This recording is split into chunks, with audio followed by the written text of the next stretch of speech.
A summary of the science of being great. All men are made of the one intelligent substance, and therefore all contain the same essential powers and possibilities. Greatness is equally inherent in all, and may be manifested by all. Every person may become great. Every constituent of God is a constituent of man. Man may overcome both heredity and circumstances by exercising the inherent creative power of the soul. If he is to become great, the soul must act, and must rule the mind and the body. Man's knowledge is limited, and he falls into error through ignorance. To avoid this, he must connect his soul with the universal spirit. Universal spirit is the intelligent substance from which all things come. It is in and through all things. All things are known to this universal mind, and man can so unite himself with it as to enter into all knowledge. To do this, man must cast out of himself everything that separates him from God. He must will to live the divine life, and he must rise above all moral temptations. He must forsake every course of action that is not in accord with his highest ideals. He must reach the right viewpoint, recognizing that God is all, in all, and that there is nothing wrong. He must see that nature, society, government, and industry are perfect in their present stage, and advancing toward completion, and that all men and women everywhere are good and perfect. He must know that all is right with the world, and unite with God for the completion of the perfect work. It is only as man sees God as the great advancing presence in all, and good in all, that he can rise to real greatness. He must consecrate himself to the service of the highest that is within himself, obeying the voice of the soul. There is an inner light in every man that continuously impels him toward the highest, and he must be guided by this light if he would become great. He must recognize the fact that he is one with the Father, and continuously affirm this unity for himself and for all others.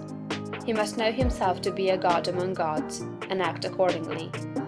He must have absolute faith in his own perceptions of truth, and begin at home to act upon these perceptions. As he sees the true and right course in small things, he must take that course. He must cease to act unthinkingly, and begin to think, and he must be sincere in his thought. He must form a mental conception of himself at the highest, and hold this conception until it is his habitual thought form of himself. This thought form he must keep continuously in view. He must outwardly realize and express that thought form in his actions. He must do everything that he does in a great way. In dealing with his family, his neighbors, acquaintances, and friends, he must make every act an expression of his ideal. The man who reaches the right viewpoint and makes full consecration, and who fully idealizes himself as great, and who makes every act, however trivial, an expression of the ideal, has already attained to greatness. Everything he does will be done in a great way. He will make himself known, and will be recognized as a personality of power. He will receive knowledge by inspiration, and will know all that he needs to know. He will receive all the material wealth he forms in his thoughts, and will not lack for any good thing. He will be given ability to deal with any combination of circumstances that may arise, and his growth and progress will be continuous and rapid. Great works will seek him out, and all men will delight to do him honor. Because of its particular value to the students of the science of being great, I close this book by giving a portion of Emerson's essay on the Oversoul. This great essay is fundamental, showing the foundation principles of monism and the science of greatness. I recommend the student to study it most carefully in connection with this book. What is the universal sense of wanted ignorance, but the fine innuendo by which the great soul makes its enormous claim? Why do men feel that the natural history of man has never been written, but always he is leaving behind what you have said of him, and it becomes old, and books of metaphysics worthless? The philosophy of 6,000 years has not searched the chambers and magazines of the soul. In its experiments, there has always remained, in the last analysis, a residuum it could not resolve. Man is a stream whose source is hidden. Always our being is descending into us from we know not whence. The most exact calculator has no prescience that somewhat incalculable may not balk the very next moment.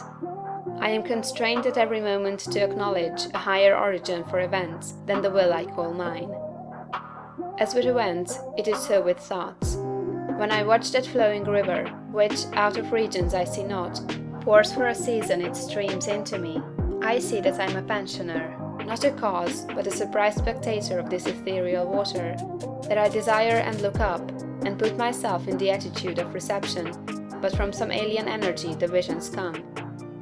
The supreme critic on all the errors of the past and present, and the only prophet of that which must be, is that great nature in which we rest, as the earth lies in the soft arms of the atmosphere.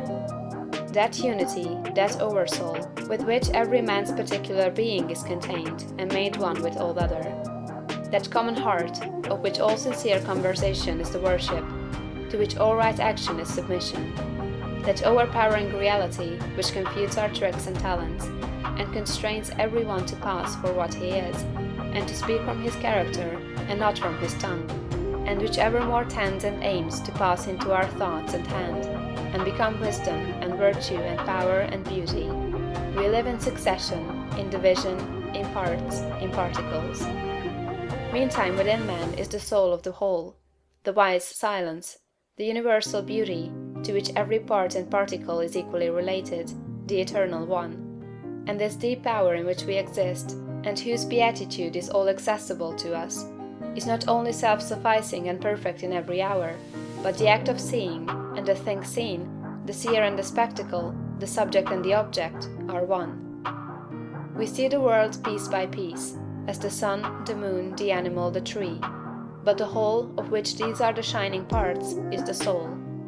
It is only by the vision of that wisdom that the horoscope of the ages can be read, and it is only by falling back on our better thoughts, by yielding to the spirit of prophecy, which is innate in every man, that we know what it saith. Every man's words, who speaks from that life, must sound wine to those who do not dwell in the same thought on their own part. I dare not speak for it. My words do not carry its august sense, they fall short and cold. Only itself can aspire whom it will, and behold, their speech shall be lyrical and sweet, and universal as the rising of the wind. Yet I desire, even by profane words, if sacred I may not use, to indicate the heaven of this deity, and to report what hints I have collected of the transcendent simplicity and energy of the highest law. If we consider what happens in conversation, in reveries, in remorse, in times of passion, in surprises, in the instruction of dreams wherein often we see ourselves in masquerade, the droll disguises only magnifying and enhancing the real element, and forcing it on our distinct notice, we shall catch many hints that will broaden and lighten into knowledge of the secret of nature. All goes to show that the soul in man is not an organ, but animates and exercises all the organs, is not a function, like the power of memory, of calculation, of comparison, but uses these as hands and feet, is not a faculty, but a light, is not the intellect or the will, but the master of the intellect and the will, is the vast background of our being in which they lie, an immensity not possessed and that cannot be possessed. From within or from behind, a light shines through us upon things, and makes us aware that we are nothing, but the light is all. A man is the facade of a temple, wherein all wisdom and all good abide. What we commonly call man, the eating, drinking, planting, counting man, does not, as we know him, represent himself, but misrepresents himself. Him we do not respect, but the soul whose organ he is, would he let it appear through his action, would make our knees bend. When it breathes through his intellect, it is genius.